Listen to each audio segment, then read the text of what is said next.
What's up, wall fans, common sensors, and of course, social media world? Welcome to the video feed for episode 56 of Common Sense Sundays with Go Tell Us to the Wall.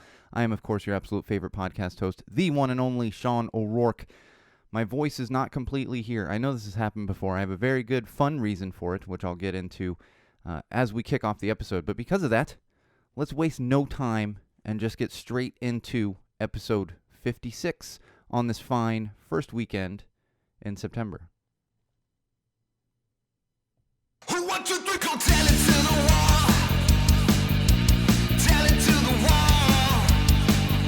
Go tell it to the wall. Tell it to the wall.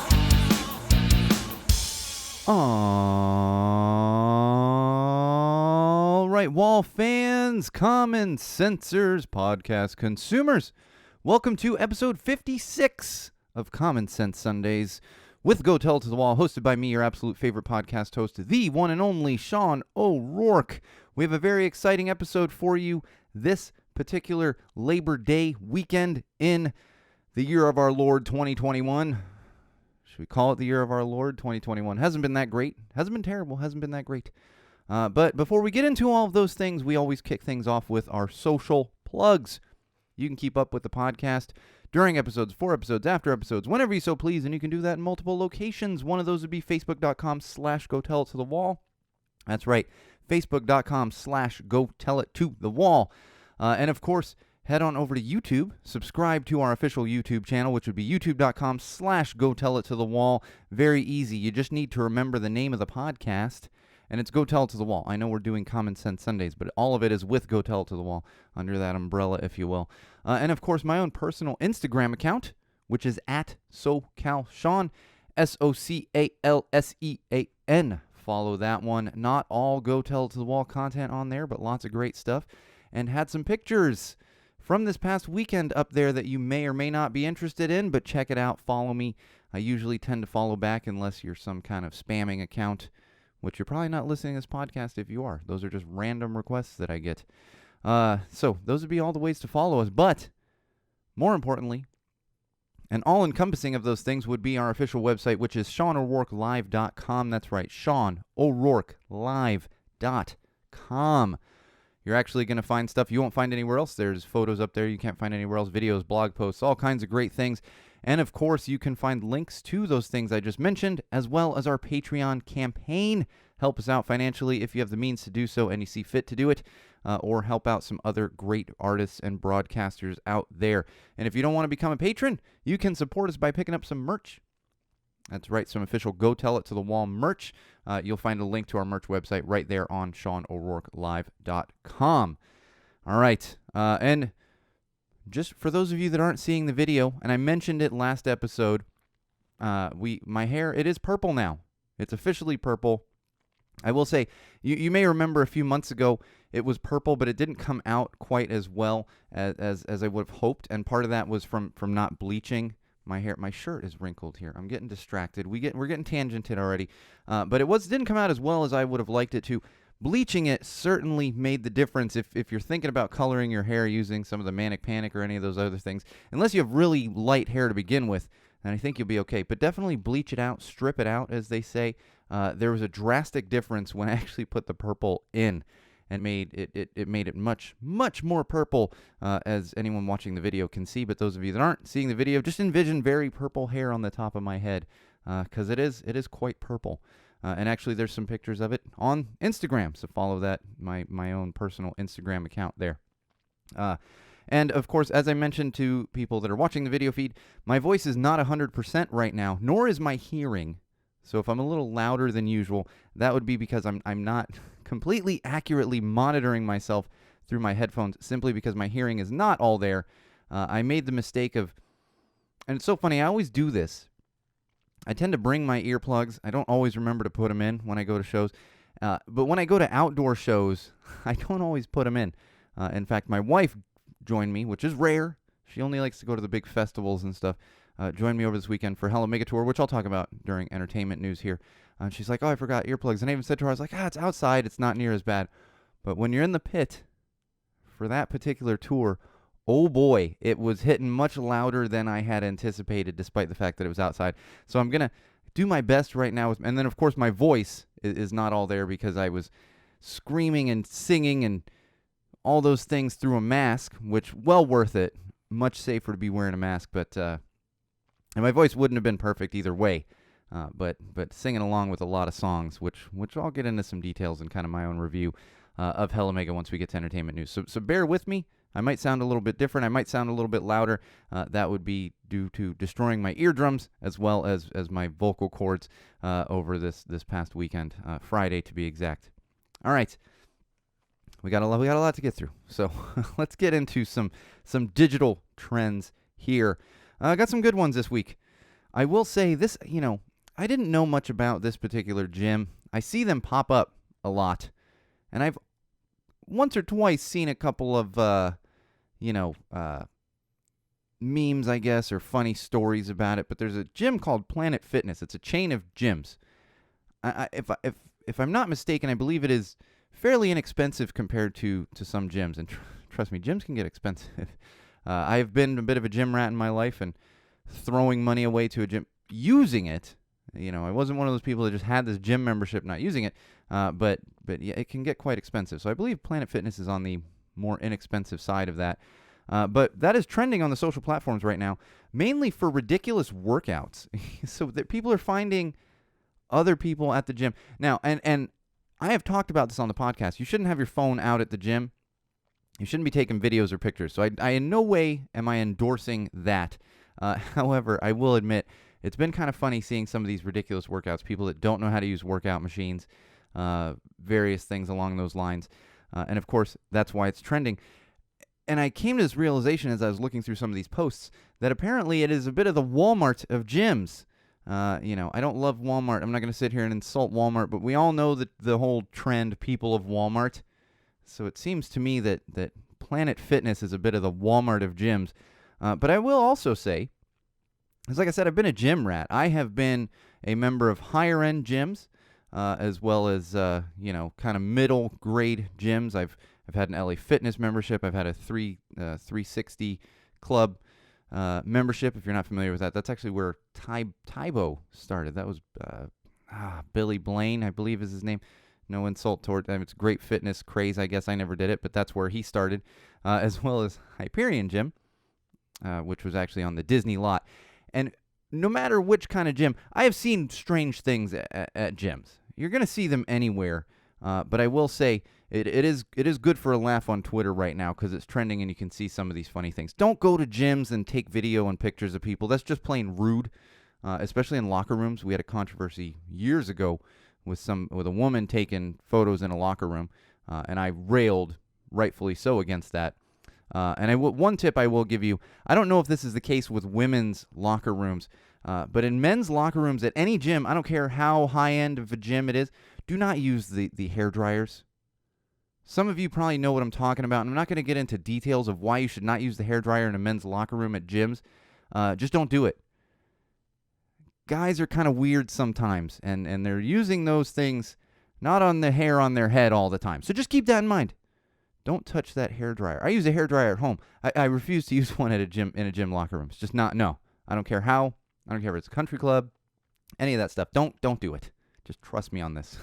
And that's not just my germophobia and my obsessive compulsive disorder speaking. It's just common sense. You don't want to be touching those hair dryers. You don't know where they've been. You just don't. All right, moving along. Hashtag I'm at the age when. This one hit home for me. I've talked about this many times on the podcast. I don't understand half of social platforms. I'll go to skim through Twitter. Twitter is actually a great place to get news. Now, you can't take everything for fact, but you can, I use it to see what's trending on the digital platforms. It's great for news pieces and we're not talking just people spouting off. Reputable news organizations tweet stuff out, and it's good to kind of sort through what's going on throughout the world. I don't recommend only using Twitter, but that's mainly what I use it for. But Twitter is the biggest culprit. I don't understand half of what's going on there, so that's why this one hit hard for me. And today, in particular, was one of the this past few days. But today there was one particular thing, and then something's been going on for a few days now. But that would be something called Ranbu. It was trending. I don't understand. I still don't understand what it is. I think it has something to do with some kind of broadcaster, influencer, or something. People are losing their minds because they were trying to buy merch, which I kind of understand because I dealt with that at the Hell Omega Tour. But before we get to that, and I was like, what is this? And immediately this is how old I am. Immediately in my thought, I was like, is this some kind of Rambo Halloween costume? Boo. And it was Ran, I believe R-A-N, but like that's what I thought of eventually. And I was like, yes, I am old. This is making me feel old because I don't even know what the hell's going on. And everyone's freaking out. Yep, whatever you guys are talking about, I don't understand it. And that's how a lot of Twitter is for me. I don't understand what people are talking about half the time. So that definitely makes me hashtag I'm at the age when I don't understand Twitter.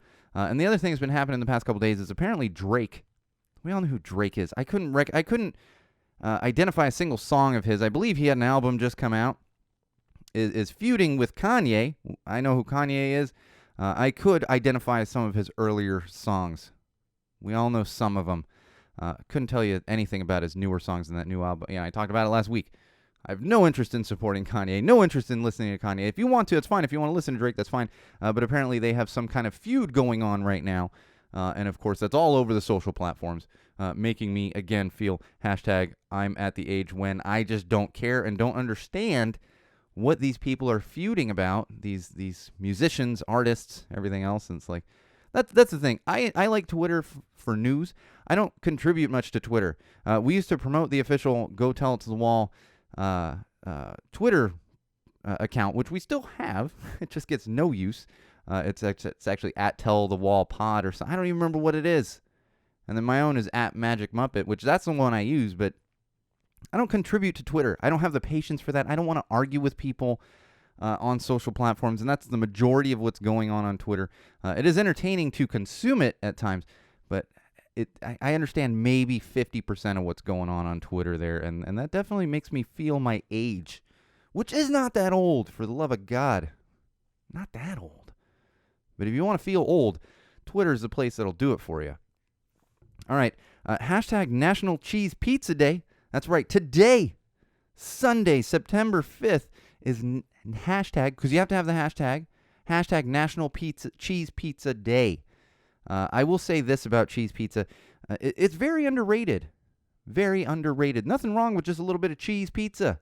Everyone's got to load toppings on, and I enjoy toppings, especially if I'm in the Midwest Chicago area. Give me that sausage, man. They don't make good sausage here in California to put on pizza. It's rare to find it. I am spoiled because I have a place nearby. Shout out to Town Pizza here in Highland Park. They have good sausage. And I'm not saying it's all bad.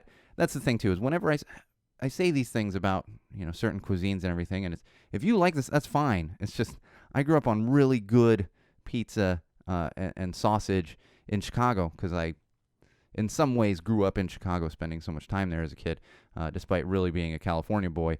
But so that's just what I prefer. Cheese pizza, severely underrated. And those of you that are of a certain age and are familiar with the movie Home Alone, I'm always reminded of Macaulay Culkin in Home Alone, who loves his cheese pizza. Nothing wrong with a little bit of cheese pizza. All right, and that, of course, leads us to hashtag fake pizza facts. Hashtag fake pizza facts. Those go hand in hand. We got some social trends going hand in hand, of course. I'm sure one spawned the other. But what I will say for my hashtag fake pizza fact is pineapple belongs on pizza. This is one of the hottest topics of discussion when it comes to pizza. You want to put pineapple on your pizza, by all means put pineapple on your pizza. It doesn't belong there. And I live in Los Angeles. You can find some funky ass pizza toppings at certain locations around Los Angeles. And I'm like, you know what? Give me the cheese pizza. Give me a little sausage. I will do a little jalapenos. I like a little heat on my pizza at times. And my obsession with bacon does come out at times. And I don't mind a little bit of bacon depending where the pizza's from. If I'm having really, really good pizza, it's like, no, just give me the basic. If I'm having kind of, junkier pizza, for lack of a better word, like some Domino's, then I'm like, throw some bacon on there. Give it a little more flavor. All right, moving on to some COVID updates now. All right, I gotta lock in for this one. Really, really hoping that we'll get rid of this segment one day. I don't see it happening anytime soon. Thanks everybody down there in the South and California too. See, when I say in the South, I'm talking about, southern part of the United States. Also south of where I live, in Orange County and San Diego, where people are just maniacs when it comes to COVID and certain things revolving around that. So we're just going to keep talking about it because there's constant news. It's ever evolving, always changing. We got the next variant that's going to be coming down the line here because people won't get vaccinated. Yeah. So right now what's going on, we have a lot of overcrowding in hospitals. You know this. And this is why I bring this up, is because everyone's like, oh, COVID is a personal decision and everything else. What's happening now is because of the overcrowded hospitals. And I will say, I literally have a friend, a very good friend, who has a relative that actually got a treatable infection, was unable to get into a hospital down there in the South, and because of that is now in hospice. They're in hospice. They're unfortunately likely to pass away because people are greedy, only thinking about themselves, not getting a vaccination, not taking care of themselves, not masking up, and taking up hospital beds when there are people out there who've done everything they can and get some kind of sickness or infection that can be treated, but this is what's happening. So you're literally killing people by not getting the vaccine, not putting on masks. It's ridiculous at this point. We're seeing deaths. Selfish Americans. That's what it is. We're so selfish in this country. It's utterly astounding. In fact, most other countries are doing their part. We're pretty much the laughing stock of the world right now when it comes to our response to COVID and the coronavirus and everything revolving around that. Most other countries are like, yeah, we'll put on masks. Most other countries are like, yes, please give us the vaccine. Even countries that don't have as much access to the vaccine, they're like, we need more vaccines. We need more doses of the vaccine. Whereas here in America, they're like, oh, we got to throw this shit away because people aren't actually using it and it's expiring now. Absolutely amazing. I have a friend who went to Korea recently for work, and he said it's just completely different world there. Not obviously culturally, it's a different country. I get that, but their sense of civic responsibility when it comes to COVID and the outbreak and the virus and everything again revolving around that, everybody's in masks. It's not a problem. Nobody's throwing a fit over having to wear a mask. They do it because it's their responsibility to others around them. Contact tracing, stuff like that. Most other countries are participating so willingly in this. And then we have here people in the United States that just want to rail against everything. They don't want to wear a mask. They don't want to get a vaccine. They don't care about their fellow Americans. It's amazing how you always see this like civic pride and everything else. And God bless America and all that bullshit. And then you don't give a shit about your neighbor. That's absolutely astounding. It really is. But we're so selfish as a country. And certain areas are better than others, but really overall, because you hear it. I thank God for California. I love California, but we have it here too. You go just south of where I live. I mean, Los Angeles is for the most part pretty good when it comes to that. There's going to be selfish people everywhere, and I'm sure there are selfish people in other countries, but it's not as rampant as it is here in the United States. And you can say, oh, bigger population, like, hello. Look at China. Such a sense of civic responsibility when it comes to COVID. Bigger population than the United States. So I don't want to hear that. Well, we have more people. Shut up. Doesn't matter how many people you have. Care about your neighbor. Not only not giving people COVID, but not overcrowding hospitals so that people, when they actually need to go to the hospital and it's not some dumb reason like they didn't want to take a vaccine, they didn't want to wear a mask, they were just going into big crowds of people knowing they were infected. Keep that in mind. I hope we can get to a better place when it comes to this. I don't see it happening anytime soon, and I don't know how people are going to learn their lessons. We're going to talk about a certain broadcaster as we move through this COVID update section here. This is what else gets me. Constant questions on social. This is a great example of it. I see people posting, in like shows and everything else, or like how they can go places, and they're like, do they require vaccines? Do they require a negative test? And it's like, just get the fucking vaccine. You shouldn't be asking these questions. Just get it. And then you have your proof of vaccination. Call it a day. But everyone's so concerned. It's happening even in the punk community. It's happening right now. A lot of people are backing out of punk rock bowling there in Vegas because they're requiring vaccines and or negative tests. Compassion for fellow man, caring for fellow man. That's something we do not have in this country, and it's just getting out of hand. And especially in certain areas, 50,000 cases, 50 50,000 cases in Texas schools. Not just in Texas schools. Children. We're talking about children here. 50,000 cases. They've had multiple districts closed, multiple school districts closed in Texas because of outbreaks of COVID. And a big part of that is they're not requiring kids to wear masks. They're going unmasked everywhere. I mean, don't even get me started on. I was watching a little bit of college football yesterday. University of Texas down there in Austin. 100,000 people in that stadium. And you can say, oh, it's outside. No, it's outside, but they're packed together. 100,000 plus people. Maybe like 5%. You could look at the crowds, 5%, if that, are wearing masks. 5%. It's not that hard to wear a mask. I did it for like 7 hours on Friday at Dodger Stadium, with the exception of going off in a corner, eating some nachos, and drinking a beer. Completely away from everybody. But whenever I was near anybody outside of my wife and my sis, Laura, I was completely masked. Completely. It's not that hard. Just do it. But that's what we're dealing with. And I'm thankful for Los Angeles, because here in Los Angeles, we are not having these type of outbreaks within our school districts. Why? Because kids are required to wear masks. And it's not that hard. I have a 4-year-old. She's in pre-kindergarten. She wears a mask all day. Doesn't complain about it. She puts on the mask.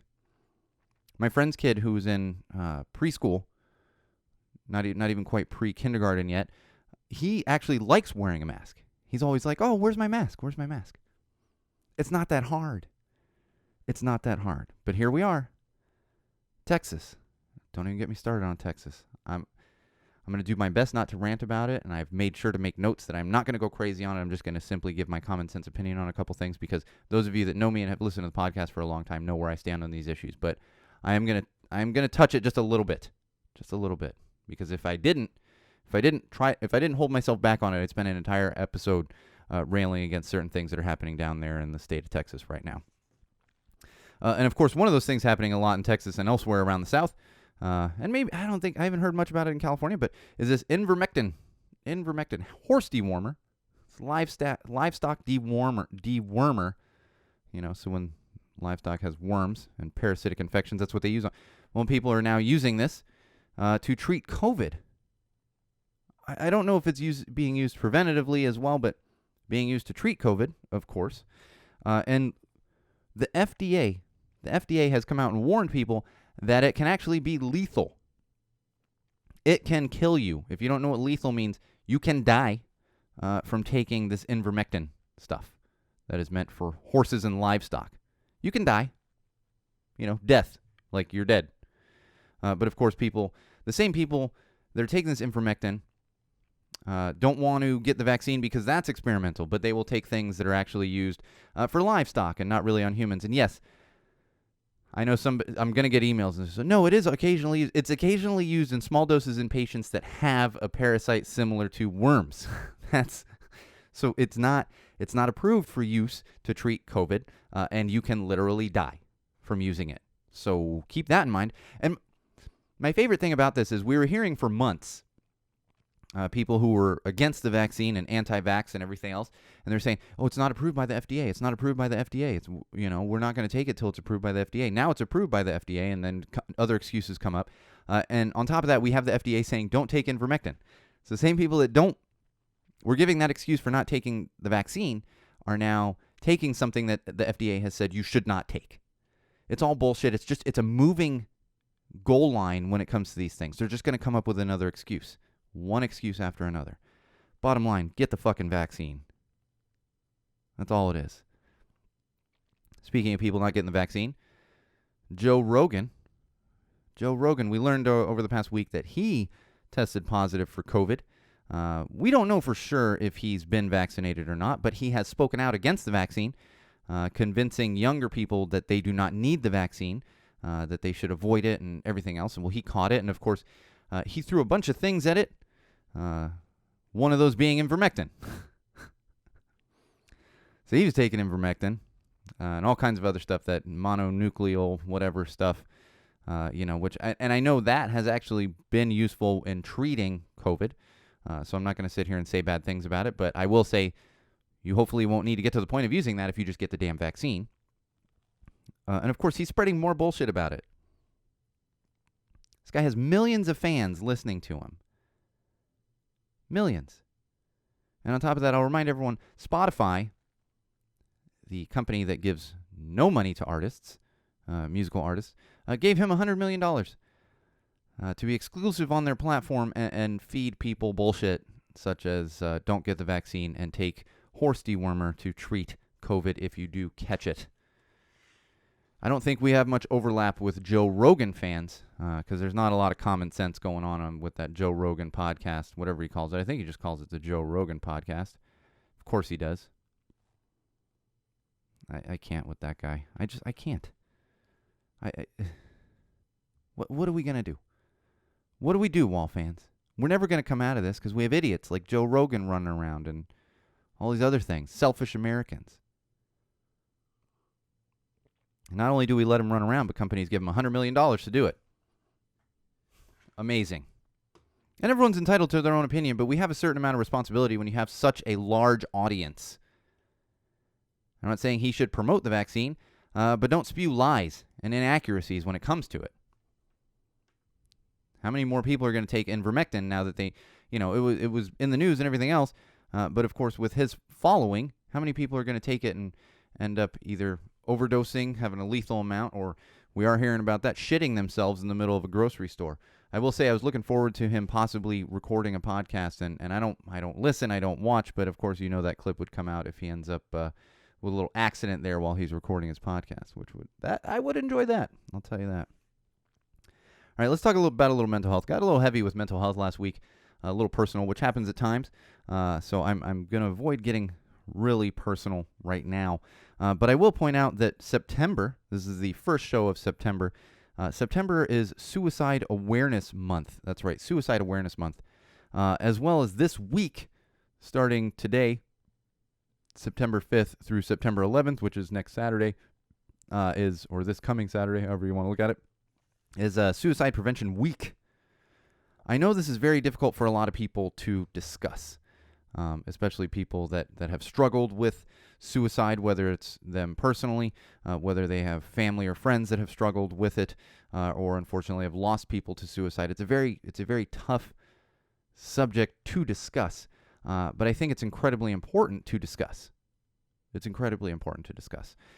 So be aware know there are resources out there. We have suicide prevention lines.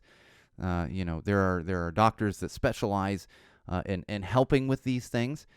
So if you're struggling with it or you know someone who's struggling with it, know that there are resources. You can't force anyone to do anything, but you can point out that there are resources. You can help them in the right direction, especially if they happen to be looking for help. And also, when it comes to your friends and family, be aware of what's going on in their world to an extent, especially if you know they have struggled with it in the past.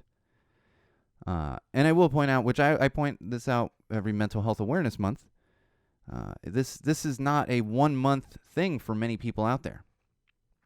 This is an all-year thing that people struggle with. So even after the month of September is over, we should still keep these things in mind, still know that there are resources out there, and still be looking out for our friends and family when it comes to suicide and suicide prevention and suicide awareness, because it's incredibly important. You don't want to see anybody lose their life to suicide. You don't. Ever. And I will say, kind of circling back to COVID a little bit, the anti-vax is really taking a strain on a lot of people's mental health. It really is. Because and even think back to a few months ago, regardless of where you live around the country, things were looking better. We had a vaccine and everything else, but then not everyone wanted to take the vaccine, and now we have this Delta variant, and now there's another variant coming down the pipes here. You can't.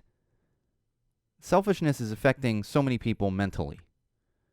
Your selfishness is affecting others. Your selfishness may even be leading to suicide from others. So keep that in mind. It's not just about you. In any way is it just about you.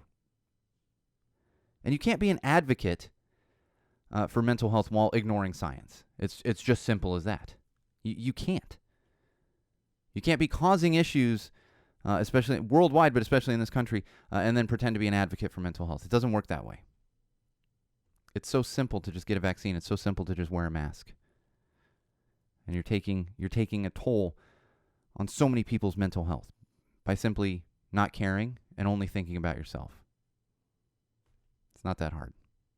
It's not that hard to do your civic responsibility. It's not that hard to care about others and do what is needed to move everybody past this. And it is for me. I know it is for many of my friends and family. It's taking a strain on them mentally, and it's probably not going away anytime soon. So keep that in mind. And I will say something that's come up recently, and it's going to sound like I'm being kind of a jerk about this, but mental health and mental illness memes and posts and stuff, I think these can be great in many ways because people scrolling through might see it and this, okay, someone else is feeling the same way I feel. I understand that completely. But it's also important to keep in mind that there's no simple fix. These memes and stuff, while they can be nice, you're not going to change anybody's mind necessarily just because they read something or saw something, whatever else it is. It goes along the same lines of if you're dealing with someone that has a mental illness or a mental health problem, and you say, "Oh, just pick yourself up by the bootstraps and get out there," It's like it's not. It sounds simple, but it's not easy to be rational a lot of times when you have a mental illness. Those that know me, my wife especially, she'll know. She won't say to me, "You're being irrational," and I will even say, like, "I know I'm being irrational right now, but that's what's going on through my head right now." So it's not that simple. Know that a lot of times that goes much deeper than simply seeing a meme or a post or whatever it is. It's like saying, just be positive, just think positively. It's like, yeah, that's easy to say.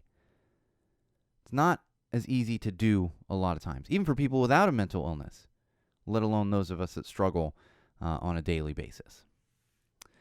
All right, moving on from that, I've got some positive news. Positive news coming out of some negative news that we got a couple of months ago. We're getting reports about Mark Hoppus of Blink-182, that he is done with his chemo treatments for cancer. We've mentioned on the podcast, and you've probably seen it in the news. He was dealing with cancer treatments. Like I said, came out a couple months ago, and has been openly sharing some details about it. We're now getting word that he's done with his chemo treatments. He's not completely in the clear yet, but apparently his doctor is feeling very positive and hopeful that the chemo has done its job. So we're extremely happy here at Go Tell It to the Wall. We're extremely happy for Mark Hoppus. Hope that he is done with it, and there will not be more cancer treatment. Again, I mentioned this a couple months ago. We wish him the best. And I will say, and for me, growing up in San Diego, Poway specifically, he was always a very nice person to run across. We all know they're not the greatest live band ever. His banter with Tom was quite enjoyable for a long time there, but they're not the greatest live band. But I will say, Mark Hoppus is one hell of a human being. So regardless of your opinion on Blink-182, you can't help but root for him because he's one of the good ones out there. And I'm happy to see and hoping for the best moving forward that Mark Hoppus will be completely clear of this horrible, horrible disease that is cancer. I've personally dealt with it multiple times throughout my life, and it is a horrible, horrible disease that hopefully one day we can eradicate. Hopefully. All right, parenting. The ever-changing mood of a 4-year-old. I wanted to talk about this just briefly this week, and that would be for the most part, we've been at home for almost 2 years now. We took a big road trip in an RV to avoid getting on a plane and everything else across the country. And I've been out to a couple shows. My wife has had smaller work events, outside at a restaurant with coworkers. But my 4-year-old has since the beginning of COVID has not been without at least one of us at home or elsewhere, out at the park or whatever, until Friday. We started laying the groundwork with my daughter. And we got a babysitter who we know personally and has actually babysat for my daughter before. We did a nanny share a couple years ago, long before COVID, actually, where she and a friend, family friends and her friend and friends of ours, they would do, she would nanny for them once a week. So she's very familiar with her, and we'd kind of laid the groundwork like, you know what, Mommy and Daddy, we're going to a concert on Friday, which I was kind of like, don't mention that as the Interrupters. But, of course she finds out it's Interrupters only because she's a big Interrupters fan. She's like, can I go? And it's like, no. This is $300+ tickets to be in the pit. Well, we're gonna just hold off on bringing you to this particular one. But she freaked out about it, freaking out about the babysitter for like a day and a half. She's I don't want you to go. And she hit a point where she was saying to my wife, she's like, Daddy can go and you stay home. And then she was saying to me, like, Mommy can go and you stay home, Daddy. And I was like, okay, it's going to be okay. We're going to do this. And then sure enough, it's amazing how feelings can flip, even for adults, but especially a 4-year-old. The day of, this past Friday, she's freaking out a little bit in the morning, and it's kind of like, okay, it's going to be okay. It's going to be okay. We had to leave really early. We're leaving at like 3 o'clock. And I live very close to Dodger Stadium. We're leaving at like 3 o'clock, so, babysitter comes over. And like 2-3 hours before babysitter comes over, a switch just flips. And she even said to me, she's like, Daddy, I'm excited now. I'm excited for the babysitter. And I was like, okay, great. And then sure enough, by the time babysitter comes, she's like, okay, we're good. Bye. Like, the ever-changing moods of a 4-year-old. You never know what you're going to get. And it was extra. I think she was going through some extra stuff because it'd been almost 2 years of at least, and for the most part, both of us at home. But definitely at least one of us at home. This was actually my 5th show that I've gotten to go to over the past month and a half or so, which I've talked about on the podcast really after each show. And I'm going to talk about Hell Omega once we get to entertainment news. But that's always a challenge. So if you got kids at home, know that could flip at any moment, and just be strong and just, comfort them. That's all. I was like, it's going to be okay. It's going to be fine. And I wasn't acquiescing. I wasn't like, okay, we're not going to go. It was like, no, you will be fine. You will have fun. And sure enough, she had so much damn fun. She fell asleep while the babysitter was here. It was something we were having sleep issues where she's like, I don't want to go to sleep and all this other stuff. And she was fine. Get a text from the babysitter while we're in the pit at Hell Omega. She's out. I'm like, all right. That's great. Oh, you just never know what you're going to get with kids, especially at that age. It's like, geez. And also, trying to wake the kid up for pre-kindergarten. She's like a teenager. I know a lot of people have kids.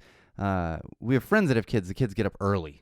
Like I have had friends that their kids up at like 5:30, and they have to be like, just sleep for a little bit longer. My kid has never really been an early riser unless there's something going on. Christmas morning, she's like, it's Christmas. Ah! For the most part, she's not a real early riser. So getting her up for school, getting her up at 7 in the morning to get to school for, pre-kindergarten by 8:20 when the bell rings, and feeding her breakfast, and she's rarely getting out of bed at 7. It's more like 7:15, and, I gotta go brush the teeth and eat breakfast and get dressed and, like, geez, brush your hair. Jesus Christ. It's everything. But when it comes to the weekends, and that's what's been happening right now. In fact, she didn't have school on Friday. She's got a 5-day weekend. I don't understand. And I'm not complaining. It's like, all right, we'll have some fun. My wife's got a 3-day weekend. I've kind of got whatever, because I do a little bit of working at Hell Omega, and then I'm sitting in here in the studio on a Sunday, as usual. But she's got a 5-day weekend. So it's like, all right, we're going to do this. LA Unified School District, giving them 5 days in a row off. So on Friday morning, she's jumping on my bed at 7 in the morning. My wife got up to do a little workout. She does, one of the workout places. She does like streaming workouts ever since COVID started. So she's in the living room doing a workout. My kid's jumping on my bed at like just a few minutes after 7. I'm like, what the hell? I can't get you up during the week. But then when you are capable of sleeping in a little bit, and I was going to let her sleep in crazy, but, it's like, okay, we can sleep till like 7:30, 7:45. We're not going to force her to get up. No, she's jumping on the bed. I'm like, well, I would like to sleep a little longer.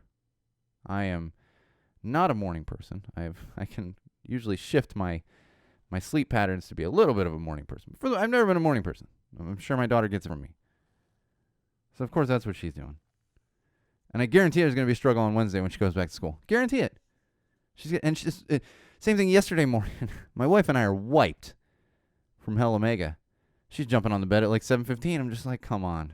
Could you sleep a little more today? Mommy and I were jumping around for 7 hours seeing 4 bands. Well, 3 bands. There's 4 bands playing. I didn't watch one of them. Get into that later. I guarantee Wednesday she's going to be like, nope, I don't want to get up. I don't want to get up. Blah, blah, blah. All right, we'll see how that goes. I'll update everyone next weekend, because I guarantee you I'm going to be struggling with that Wednesday, Thursday, and probably Friday too. And then Saturday morning, she's going to be up at 7 jumping on my bed. Jesus. All right, let's move on to some common sense here. You know where I'm going to kick things off here. And like I said at the top of the podcast, or whatever section I was talking probably during COVID updates there, I'm not going to get into a bunch of details here. I could spend an entire episode railing against the ridiculousness that's going on in Texas right now and regarding the new law that is happening down there. So I'm not going to get into it like crazy, but I obviously have to mention it to an extent. And I have a couple points on that. The bottom line here, it's none of your fucking business. A woman's body is none of your fucking business. I have said this ever since I was really old enough to think on my own. I have no right to even speak about abortion laws and all those other things because I don't have a uterus. I don't know what it's like. And even if I was a woman and had a uterus, I would say what other women do with their body is not my concern. It's not affecting you. It has nothing to do with you. You can make up all this other bullshit, whatever you want to do. It has nothing to do with you. A woman's body is her own business. It's simple as that. And I will say, because I guarantee I'm going to get some messages on this, and I've seen it being posted. It's not the same as the vaccine when it comes to COVID. And it's really simple. It's common fucking sense. The difference here. The difference is a woman's body is not affecting you. The COVID vaccine and your lack of getting the COVID vaccine and your reluctance to wear a mask in public settings is affecting other people, just as I discussed during COVID updates a couple minutes ago. That's the difference. So you can say, my body, my choice when it comes to the vaccine, but it isn't just your body, it's other people. And then those same people that say it when it comes to the vaccine completely ignore it when it comes to other women's bodies, which is none of your fucking business. It's simple as that. And that's all I'm going to say on it because this is black and white. There's no gray area here. This is black and white. No woman out there wants to go through that procedure willingly. No women out there saying, I'm going to do this once a month. No, it's not fun. They don't want to do that. It is a very difficult decision. Leave it to them. It is a personal choice. It's their own body. Stop. End argument right there. Thank God for California. That's all I can say. Lyft, and this is also relating to the laws down there in Texas. Lyft came out and announced that they are giving $1 million to Planned Parenthood.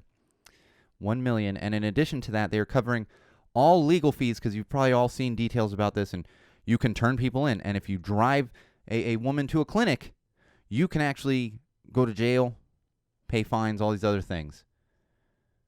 So Lyft has said if any of their drivers get in trouble for something along those lines, they were going to cover all of the legal fees. So as much as I never thought I would say this, good on you, Lyft. Crazy world we live in when I'm saying, hey, good job, Lyft. As you know, if you've been a long-time listener, I'm not a huge fan of these ride-sharing companies not respecting their workers. Speaking of California, Larry Elder. If you're not in California, don't even worry about this. I need to speak briefly on this. And it's really simple. The guy is a sexist piece of shit. Simple as that. Go look at his policies. If you're agreeing with many of his policies, you're a piece of shit as well. He doesn't think sexism exists. He's very, very, he doesn't, to an extent, doesn't think racism exists. He thinks businesses should be able to ask women if they are pregnant or they're going to get pregnant, and that can be used in hiring. Doesn't believe in a minimum wage. That's just the tip of the iceberg. I can also say, I've met the guy personally. He was an asshole in person as well. It's not just his persona that he's putting out there as a wannabe politician. He was an asshole in person. I worked in the same building as him. I didn't work for technically the same radio station, but I was in the same building, same company when he was at KABC years ago. Don't trust the guy. I think you're crazy if you're doing it, but if you have to vote Republican, look elsewhere. If you're in California. We don't need that here in California. We just don't. We're better than that. I don't love Gavin Newsom, but goddamn, he's a million times better than Larry Elder. For the love of God. It's amazing. I don't see how anyone could vote for him, but especially women. Like, how the hell are women supporting this guy? He thinks you're lesser than a man, and he's open about it. Blows my mind. It really does. I can't with people anymore. You shouldn't trust any politicians, but especially when what they're saying coming right out of their mouth and supporting is just right in front of your face. Come on now. All right, let's move past this. Jesus Christ. A little bit done with ranting there. So let's give some good onions here and some more common sense stuff. The Baylor University, I believe it's university, but not Baylor College, right? Baylor University down there in Texas. The women's basketball team has actually changed their team name. This isn't a complete mascot change, but for those of you familiar with college sports, a lot of colleges and universities, they do this weird thing where for the women's sports team, they put the word lady in front of it. So the Baylor women's basketball team has decided to drop, and their mascot is the Bears. They are no longer going to be the Lady Bears. They are going to be the Bears, which makes sense. We don't call the men's teams the Guy Bears. Do we? No, we don't. So stop with this Lady Bears stuff. And they're doing that. And a lot of other colleges have been following suit for a long time now. So I'm happy to see this. And it's just a big, fat, common sense duh to me when it comes to that. I can kind of see one exception if you have a very gendered mascot. I believe it's Oklahoma State University. They're the Cowboys. So I believe some of the women's team go by Cowgirls, and it's like, oh, okay, I guess. Still not a huge fan, but, you know, come on. Can you imagine Notre Dame, like, the Lady Fighting Irish? It's like, what?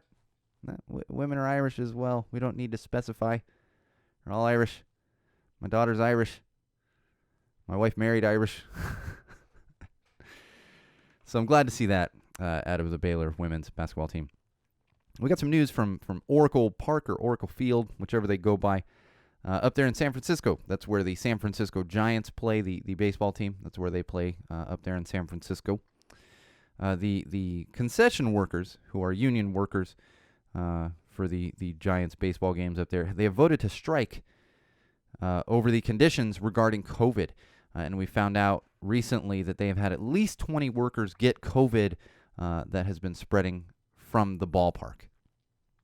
So rightfully so, they're going on strike to get better conditions, and I don't blame them at all. That's one of the beautiful things about this country is being able to go on strike for things that need to change. We've seen that throughout history. A lot of people out there are like, you can't protest, and it's like, you do realize that this is our country. This country, the United States of America, was literally built on a protest. They had a little tea party. You know, come on. So I'm glad to see this. I know it's going to cause a bit of a problem, and unfortunately, some of these concession workers are probably going to be out of they're not going to get their wages, obviously, as they go on strike. So hopefully they can come to an agreement and make things safer for the workers. But again, we can't just let COVID be spreading like crazy, and I'm glad to see people actually standing up for that. And one more common sense thing I want to talk about is live shows versus live sports. So live concerts have actually been getting a bit of flack lately. And this is one of those double-edged swords in hypocrisy that we often talk about when it comes to certain things. And this would be one of those because the same people that are complaining about live concerts and the potential for the spread of COVID at those live concerts are the same people that don't say anything when it comes to live professional sports. And here's the difference. We have spent 2 years, because a lot of people don't want to do their civic duty, close to 2 years where a lot of bands, and if you're not familiar with the music industry, most bands make the majority of their money off of touring and doing live shows. That's how the business works. It's unfortunate, but that's how the business works. So a lot of musicians have spent 1.5 to 2 years unable to do these things. They have every right to now come out and try to make money. However, on the other side, professional athletes who were still able to play their sports and get their salaries even during 2020 when the pandemic was at its height. Yes, sports were stopped for a little while, but they came back and they found a way to do it, maybe without crowds, whatever else. They got all their money. So those people complaining about live concerts are not complaining about the millionaire professional athletes and the potential spread of COVID there. And like I mentioned, University of Texas, the stadium down there, 100,000 people, less than 5% of them wearing masks from any of the shots I could see there. Professional athletes, rich.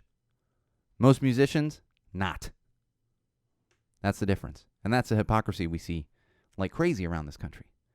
So don't give that a direct comparison because it doesn't make any sense whatsoever. Everyone has it. And there's the same people that are like, I don't want to wear masks. I have the right to not wear a mask. Well, they have the right to play a fucking concert as well. All right, entertainment news. This is something that I'm trying to add in every week, and it's kind of what I'm currently listening to. A little recommendation for you. Last week we talked about Catbite. Lately, over the past week or so, I've been listening, and I've been listening to them for a long time. Not new to me, but I want to mention them. Is a band called The Drowns. It's quickly becoming one of my favorite bands. They currently have 2 albums out. They released an album in 2020. If you remember my top 10 albums of 2020, they were actually number 1. That would be their Under Tension album. They're a band out of Seattle. Fantastic band. Can't recommend them enough, especially if you're into the punk rock scene. They have also finished an album, finished recording an album, so that should be coming out sometime over the next couple months. They are also on Pirates Press Records, which love Pirates Press Records. That's the One Family, One Flag sticker right back there on the wall. Great record company. That's where Barstool Preachers are currently on there. I believe they're moving on to a bigger record label soon.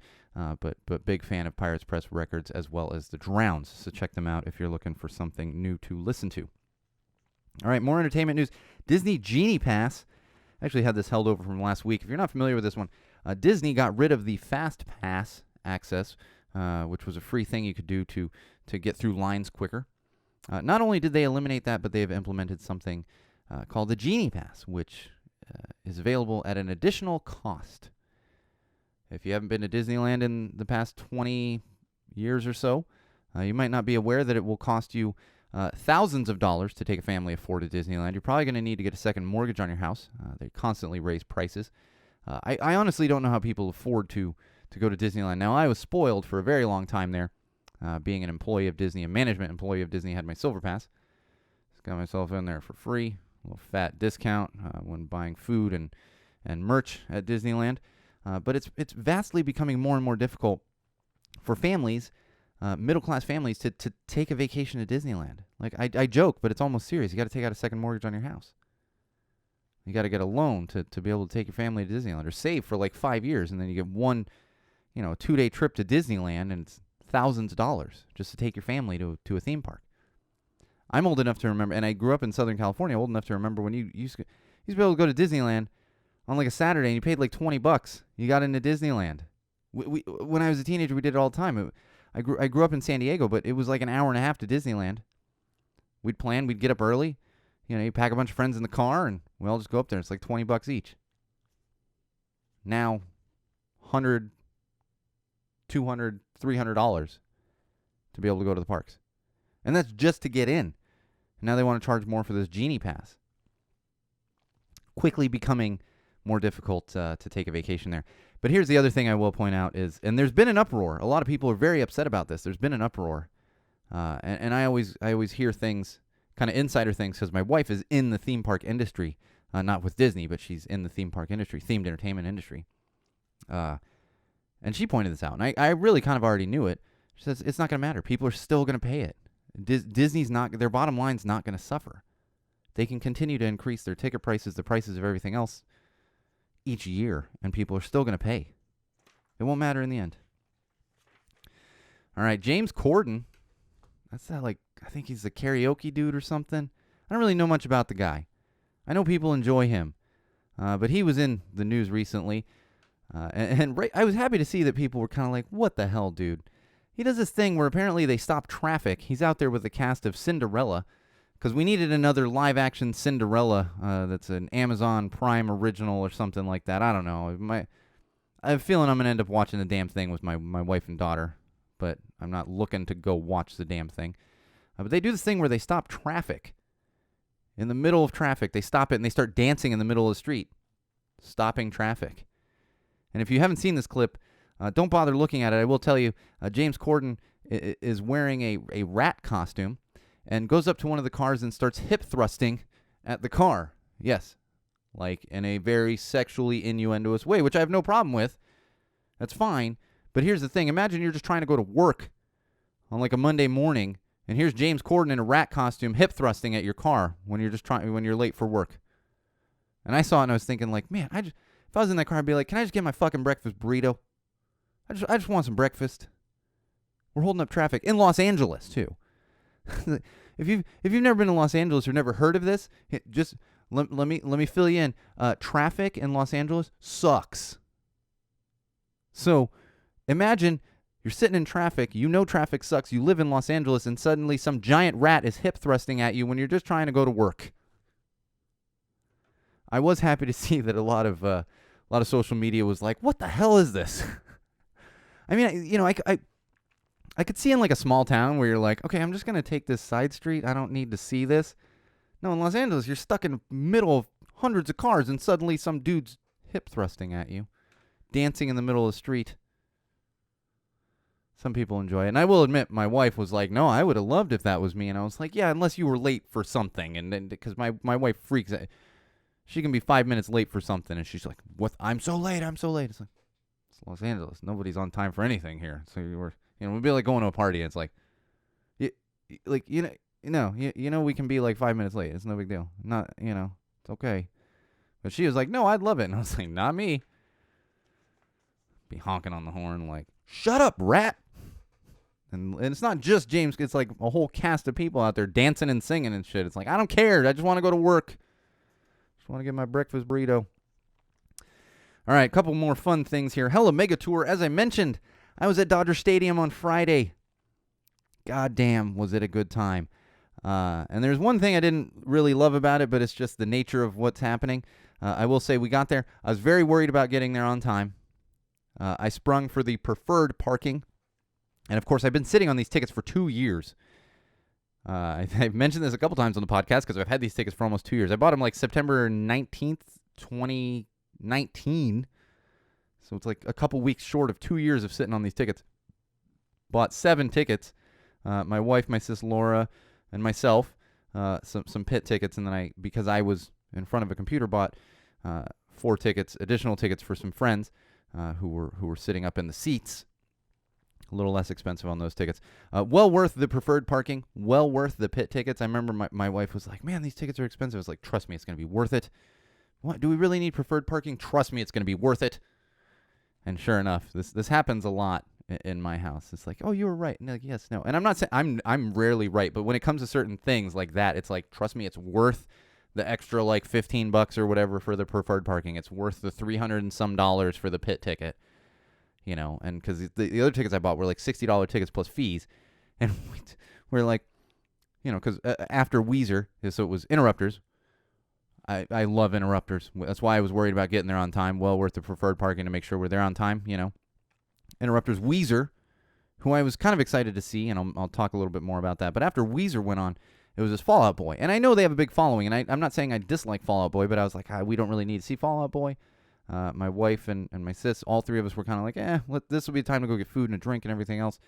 So we're like, let's go see them in the seats.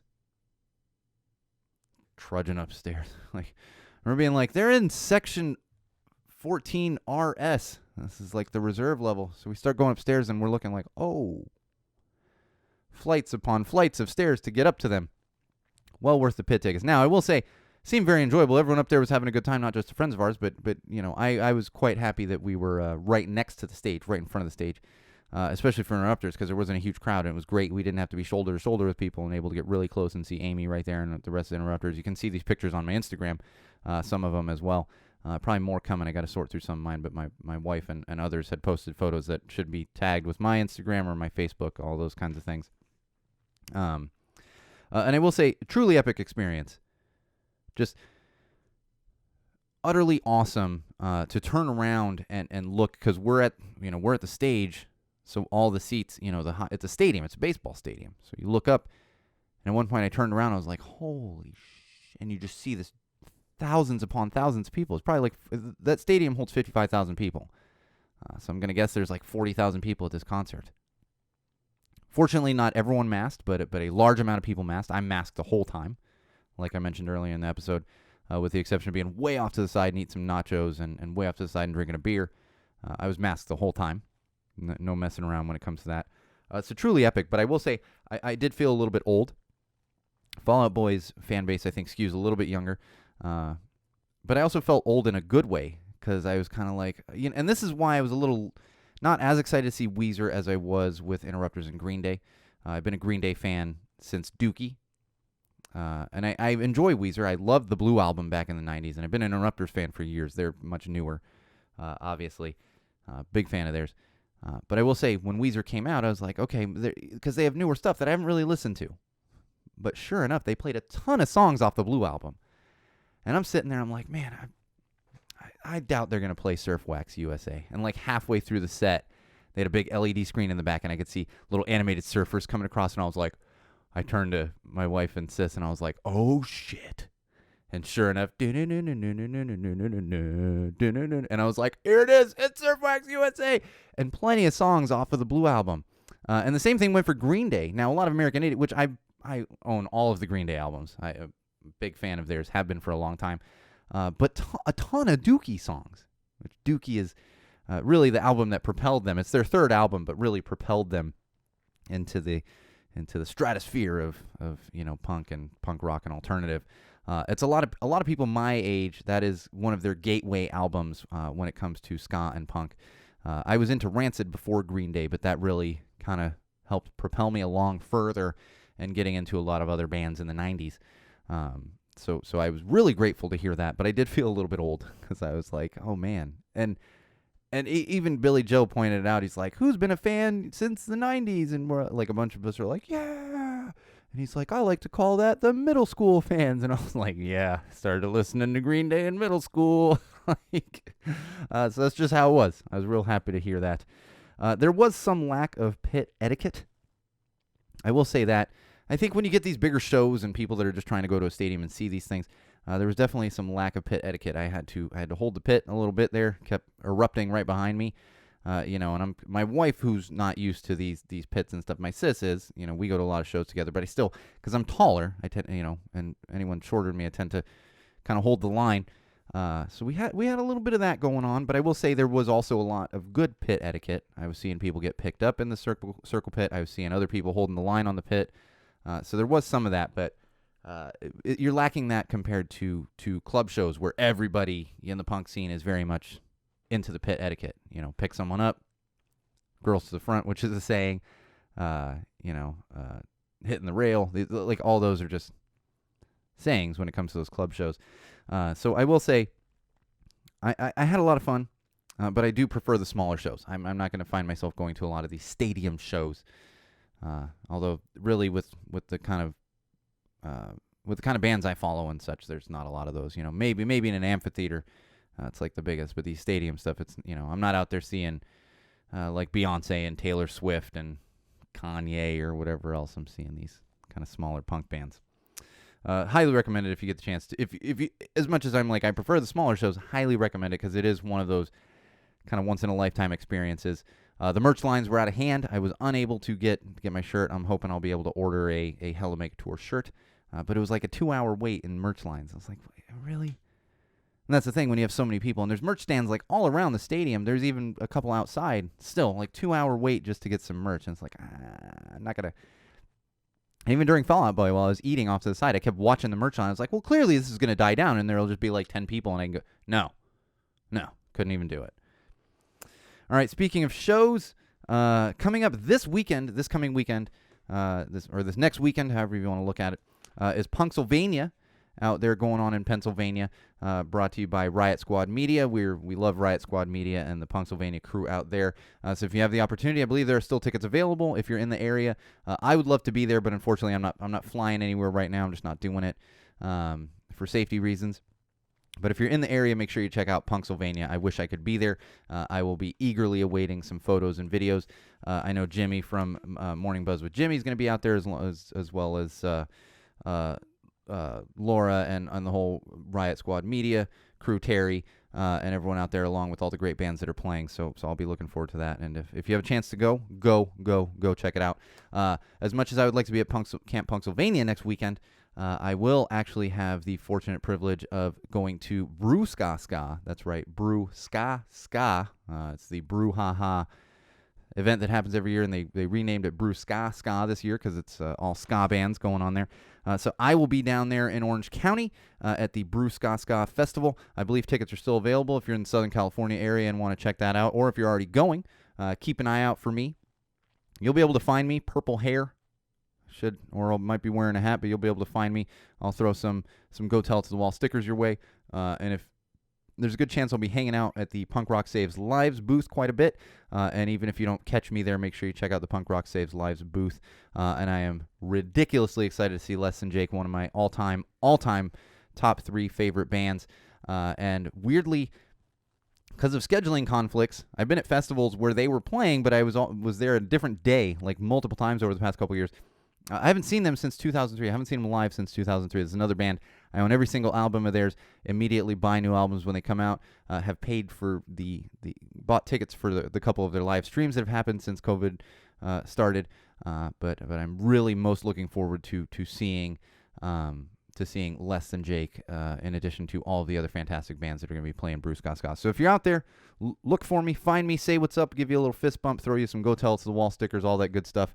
Maybe enjoy a little beer with you, because it's also a beer festival. Although, like I said, and that's the thing too with Hell Omega, a lot of people couldn't handle their substances, and I think that led to the lack of pit etiquette at times. And I will say this, I always say this, especially with festivals, it's a little less likely with club shows where you're going to see like 3 bands and you're there for a couple hours. But with these all-day festivals, it is a marathon, not a sprint. Pace yourself. But like I said, I will be out there at Brew Ska Ska this coming Saturday, September 11th. So hope to see many of our listeners out there. I know Tom's going to be out there. I'll be out there with my sis Laura, and I believe Adam, who is also a good friend and fan of the show, should be out there volunteering with Punk Rock Saves Lives. All right, on that note, that is going to do it for us. Make sure between episodes you are following us on all the socials. One of those would be facebook.com/GoTellItToTheWall. That's right, facebook.com/GoTellItToTheWall. Also, head on over to YouTube. Subscribe to our YouTube channel for all of the great video content, beer reviews, parenting playlists, mental health Mondays, all that good stuff. And, of course, all the video feeds from each of our episodes, Common Sense Sundays, and the original Go Tell It to the Wall podcast. And that would be youtube.com/GoTellItToTheWall, youtube.com/GoTellItToTheWall. Of course, my own personal Instagram, which is at SoCalSean, at SoCalSean, at SoCalSean. Follow me on the Instagram if you're an Instagram user. And, of course, SeanO'RourkeLive.com. That's right, SeanO'RourkeLive.com, which will also give you access to our Patreon page as well as our merch website. All of it right there on SeanO'RourkeLive.com. If you remember nothing else, just remember SeanO'RourkeLive.com. It'll link you to all those things, including our YouTube channel, our Facebook, Instagram, all that great stuff. So hope to see many of you following over there. Make sure you're also sharing this podcast with your friends. Subscribe, share it, tell some friends, do all the things. Please, we're always wanting to grow our audience. All right, on that note, this has been episode 56 of Common Sense Sundays with Go Tell It to the Wall, hosted by me, your absolute favorite podcast host, the one and only Sean O'Rourke. And remember, Wall fans, Common Sensors podcast consumers, no matter what you do, no matter who you're with, no matter where you're going, and no matter why you are doing it, always use common sense.